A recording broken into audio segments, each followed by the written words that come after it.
izi tuba twarakuze ababyeyi baza ku miryango mubyuke mubona muzimarira iki ubona kuryama kwawe hari ikintu uzigezaho.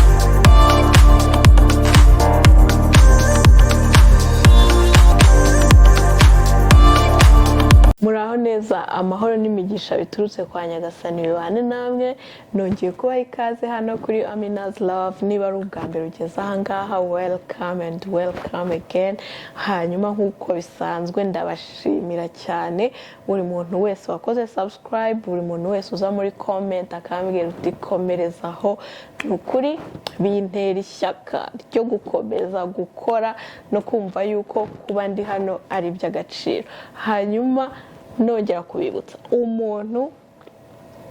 wese utarajya kuri IG ngo asacinge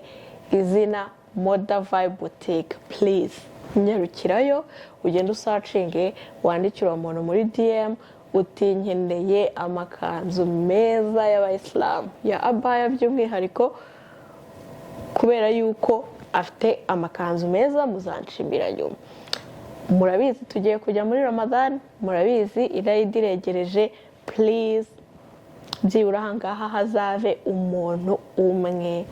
babiri, ntabwo narimita ngo mvuge nk'umwe gusa, ni 10 nta kibazo, bazagende bamwandikire bamubwira ati dukeneye ibi n'ibi n'ibi, ndabizi neza ko atazabatenguha. Nk'uko bisanzwe rero murabizi turi gutangira umwaka, kanizere ko umwaka muri kuwutangira neza, mukomeza kwibuka ibintu mwanditse ku rupapuro bigomba uno mwaka ugomba kurangira mwarabigezeho, kandi mukomeza no kwibuka yuko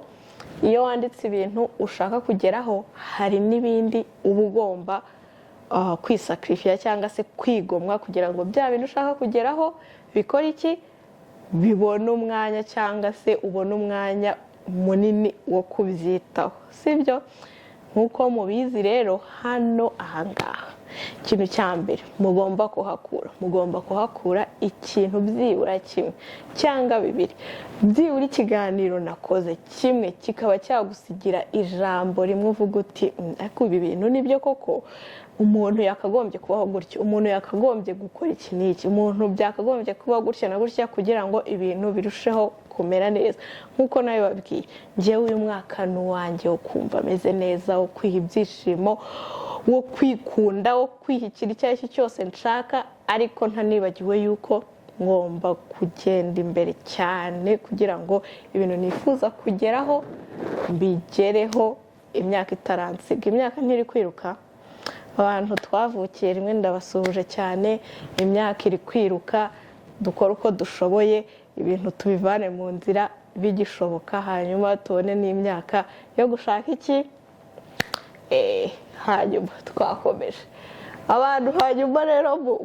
tutavukiye rimwe bari hejuru yanjye, ubwo nyine muri kubyumva, turi kuza twirukanka, ubwo namwe mushyiremo agatege mutwereke yuko ibintu nyine bishoboka. Hanyuma uyu munsi ndifuza yuko tuganira ku bintu bishobora kugufasha gutuma umunsi wawe uba productive, cyangwa se bishobora kugufasha gutuma umunsi wawe uba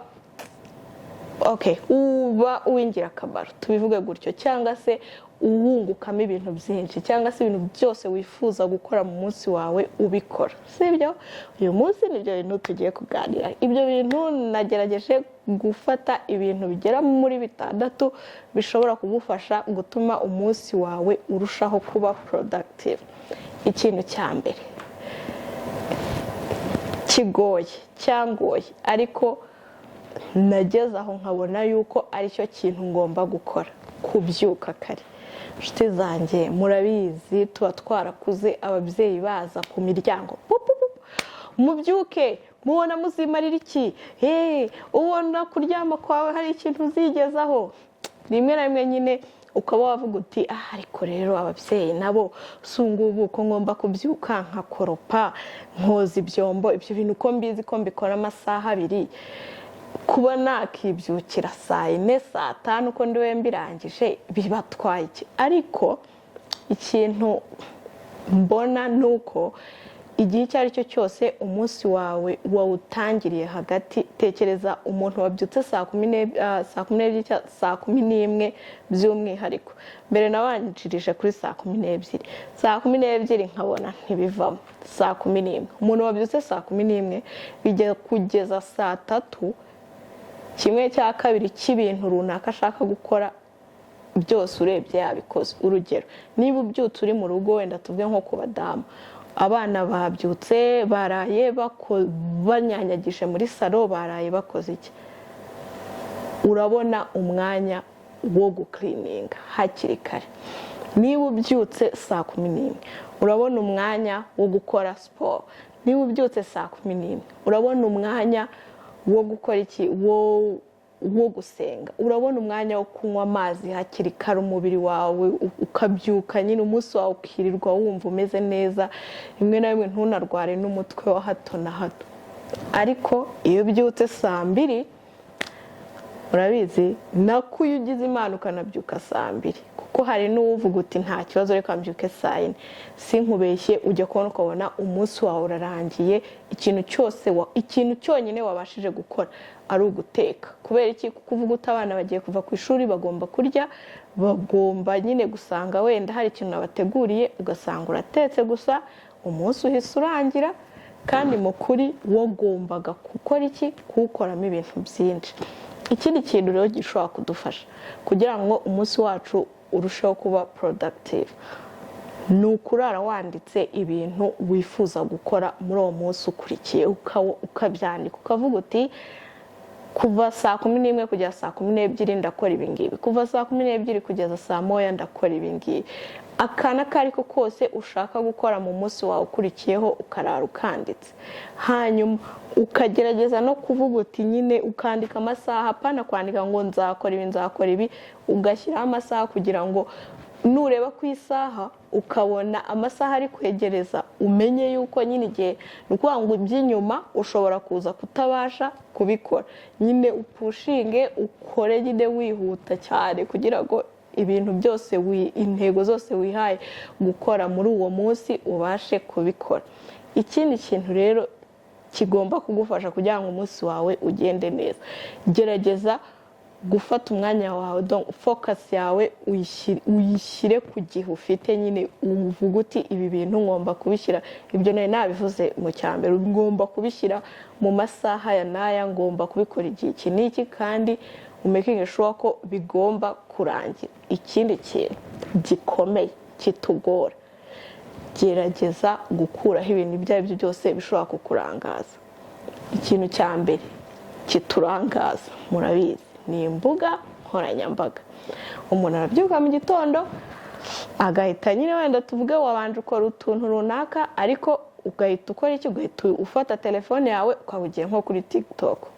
ukareba ukajya kubona ukabona isaha irashize amasaha 2 uri kuri TikTok warangiza ukahita uvuga ati reka baze ndebe utunota dukeya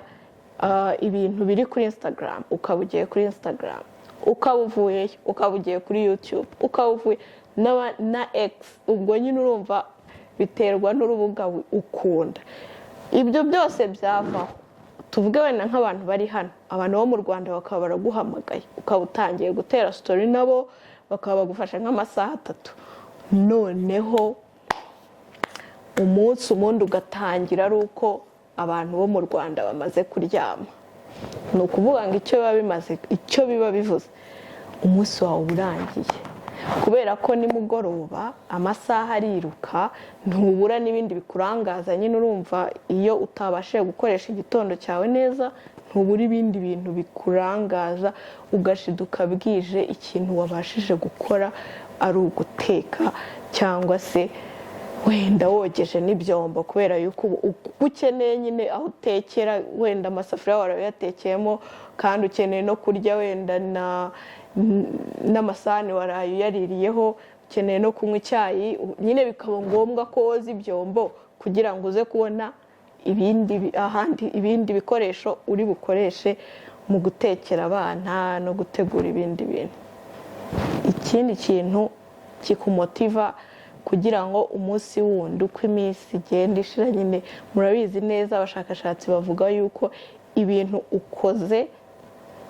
igihe kirenze tuvuge ukwezi cyangwa iminsi 60 cyangwa 66 kirajyaho nyine kikaba akamenyero, ukajya ubyuka ukumva ni ibintu bisanzwe. Ni ukuvuga ngo rero kimwe mu bintu bibigufashamo nanone ni ukuza kwicara umaze kuruhuka ukavuga uti ese ibintu byanjye nari nanditse nabashije kubikora, ngo ukabitikinga ukavuga ati iki ngiki kinagikoze nyine nawe ukumva nyine wishimiye yuko umunsi wawe wabashije kuwukoramo ibintu byose ukeneye, ibintu byose wifuzaga gukora wabashije kubikoramo. Niba abadamu by'umwihariko hari igihe umunsi rwose udupfira ubusa kuko tuba dufitemo n'akazi kenshi, uko byagenda uko ariko kose hari akazi kisubiramo buri munsi tuba tugomba gukora. Rero kugira ngo ubashe kugakora neza ugafatanya n'ibindi byawe ushaka gukora ku ruhande bitandukanye n'imirimo yo mu rugo, ni uko ugomba gupanga umunsi wawe. Kanizere yuko ibi bintu biri budufashe. Gusa si bivuze nihuta. Icya mbere kubyuka kare, icya kabiri kulistinga, kwandika ibintu byose ushaka gukora mu munsi wawe ukurikiye. Icya gatatu gufokasinga ku masaha yawe ku gihe cyawe ufite. Icya kane kwihangana ugakuraho ibintu byose biri butume urangara, social media n'ibindi twabivuzeho. Icya gatanu kwicara ugakora iki, ukareba nyine ugakora evaluation review, ntabwo sinzi niba ariko nyine ukareba niba nyine ibintu byose wifuzaga gukora wabashije kubikora. Kanizere yuko ibi bintu bizadufasha. Mukuri muzabigerageze muzambwira nyuma niba nyine hari ikintu byabashije kubafasha. Umva icyo mbijeje ni uko nubigerageza ugatrayinga ukavuga uti iki kintu reka nkigerageza ariko ndebe ko ibibazo ngira bikemuka. Ngiye by'umwihariko ni ibintu byamfashije kubera yuko nasanze kubaho udafite gahunda y'uko umunsi wawe ugomba kugenda biri mu bintu bya mbere bituma ubaho wumva uri stress. Ufite akazi kenshi, ufite ibintu byinshi ugomba gukora, ufite mbega ukajya uvuga ati ariko se ni ukubera iki mpora mfite akazi, ni ukubera iki ibintu byanjye bitajya ku murongo, ni ukubera iki, mbega nyine ukaba uri kwibaza ibyo bintu byose. Ariko icyo nkwijeje izi process zose nubasha kuzinyuramo ukandika byose ukabikora uzabona umusaruro kandi ndabikwijeje. Murakoze. Ndabibutsa gukora subscribe, share na comment, ntimwibagirwe. Hanyuma tuzamuke tugere ku 5,000. Please ndabakunda cyane. Imana ibarinde.